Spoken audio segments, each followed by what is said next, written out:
आजकल बड़े चर्चित हैं, मौलाना शहाबुद्दीन मेरे साथ इस वक्त परिचर्चा में मौजूद हैं। आजकल सुबह होते ही कोई ना कोई इनका बयान आता है और देश भर में फिर उस पर तकरार भी शुरू हो जाती है। मौलाना साहब, शुक्रिया हमारे साथ जुड़ने के लिए।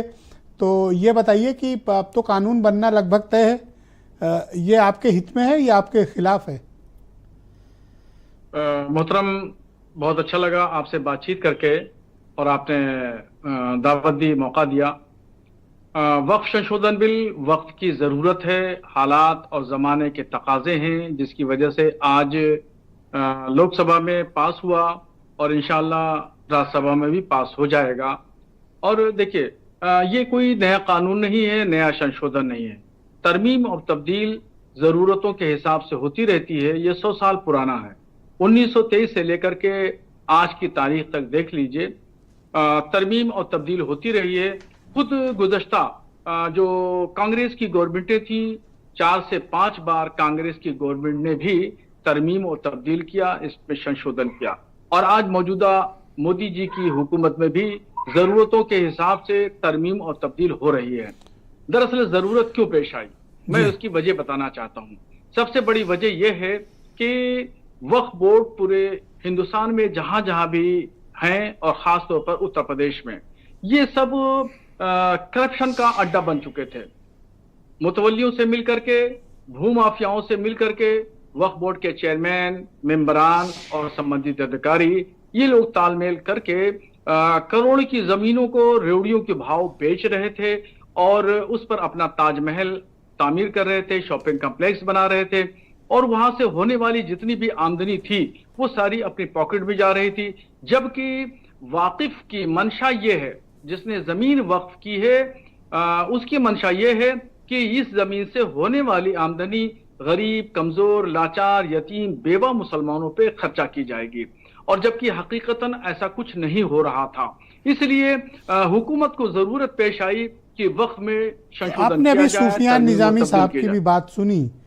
इनका ये मत है कि ये मुसलमानों की प्रॉपर्टी और उनके हक और हुकूक पर एक खतरा है और जानबूझकर इल इंटेंशन के साथ इसे लाया जा रहा है, बनाया जा रहा है।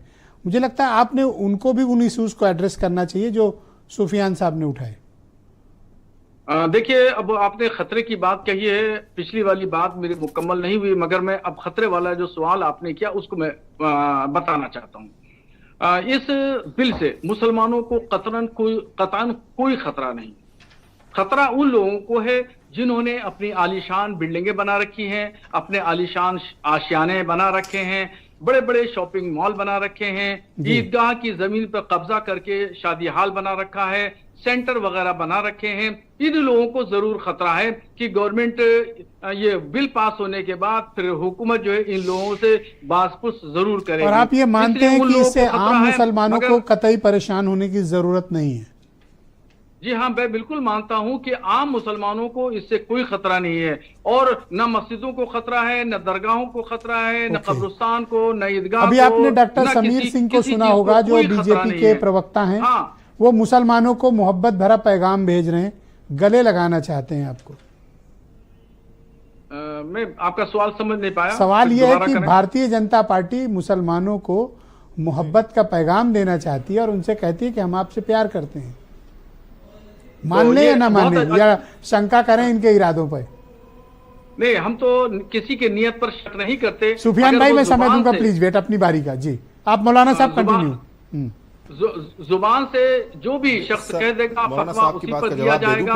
अगर सुफियान साहब प्लीज वेट करना पड़ेगा सर, प्लीज। अगर कोई मोहब्बत का इजहार कर रहा है तो हम भी थैंक यू सर उससे मोहब्बत का इजहार करेंगे। बहुत शुक्रिया आपका। मैं मेरे साथ बने रहिएगा। दूसरे चरण में आपको और सुफियान साहब से मुझे काफी ढेर सारी बातें भी करनी। मैं शहाबुद्दीन साहब की बात का जवाब sir please wait sir, please अपनी बारी में सर प्लीज मैं आपको रिक्वेस्ट करता हूँ, आप अपनी बारी की प्रतीक्षा करें सर। इसमें सारे प्रवक्ताओं को समय और अनुशासन भी इसी बात को। सर प्लीज वेट सर, मैं आपसे